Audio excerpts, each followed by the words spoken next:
CM Arvind Kejriwal को मिली बड़ी राहत, ईडी केस में सुप्रीम कोर्ट से अंतरिम जमानत। अब 3 जजों की बड़ी बेंच करेगी सुनवाई। सीएम अरविंद केजरीवाल को जमानत मिलने पर आतिशी का बयान, बोली बीजेपी के षड्यंत्र को हर कोर्ट ने गलत साबित कर दिया। सुप्रीम कोर्ट से अरविंद केजरीवाल को जमानत मिलने पर संजय सिंह की पहली प्रतिक्रिया, बोले झूठ केस लगाकर सच को कब तक कैद में रखोगे? पीएम मोदी, देश आपकी तानाशाही को देख रहा है। सुप्रीम कोर्ट ने हाथरस में हुई भगदड़ को लेकर दायर जनहित याचिका पर सुनवाई से किया इनकार। हाथरस हादसे में गई थी 121 लोगों की जान। महाराष्ट्र में आज एमएलसी चुनाव के लिए वोटिंग जारी। 11 सीटों के लिए 12 उम्मीदवार मैदान में। इंडिया और एनडीए में है कड़ा मुकाबला। दिल्ली यूनिवर्सिटी में नहीं पढ़ाई जाएगी मनुस्मृति, लॉ फैकल्टी का प्रस्ताव हुआ खारिज। गुरुवार को मनुस्मृति को सिलेबस में शामिल किए जाने की सामने आई थी खबर। प्रोफेसरों ने विरोध में वाइस चांसलर को लिखी थी चिट्ठी। सीआईएसएफ बीएसएफ भर्ती में अग्निवीरों को मिलेगा 10% आरक्षण, आयु सीमा में भी मिलेगी छूट।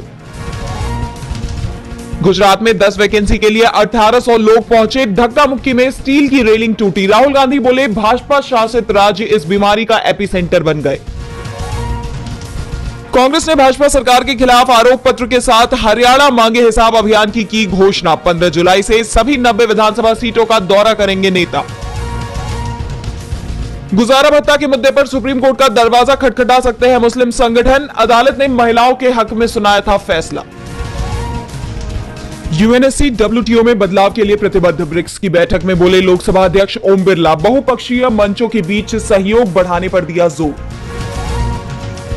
भारत की बजाय हमेशा चीन को चुनेंगे पुतिन। पीएम मोदी के रूस दौरे से चिढ़ा अमेरिका। नाटो मीट में पीएम के रूस दौरे की टाइमिंग पर उठे सवाल।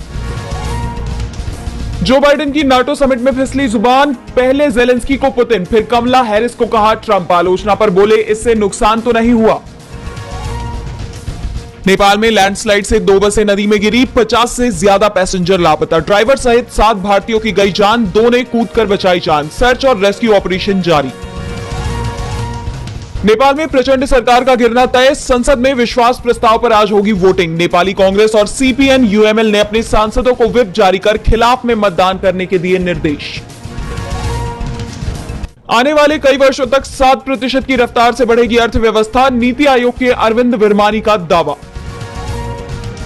तेल गैस क्षेत्र में $100 अरब का निवेश संभव। पेट्रोलियम मंत्री हरदीप सिंह पुरी बोले तेल आयात पर निर्भरता घटाने की जरूरत। भारत श्रीलंका सीरीज का शेड्यूल जारी। 3 मैचों की टी20 और फिर 3 मैचों की वनडे सीरीज खेलेगा भारत। श्रीलंका सीरीज से हेड कोच के तौर पर अपने सफर का आगाज करेंगे गौतम गंभीर। अनंत राधिका की वेडिंग पर विदेशी मेहमानों का इंडिया में शानो शौकत से हुआ स्वागत। आज शादी के बंधन में बंधेंगे अनंत, अंबानी, राधिका मर्चेंट। अक्षय की फ्लॉप फिल्मों से भी ठंडी रही सरफिरा की बुकिंग। जनता की तारीफ के भरोसे खिलाड़ी कुमार का खेल।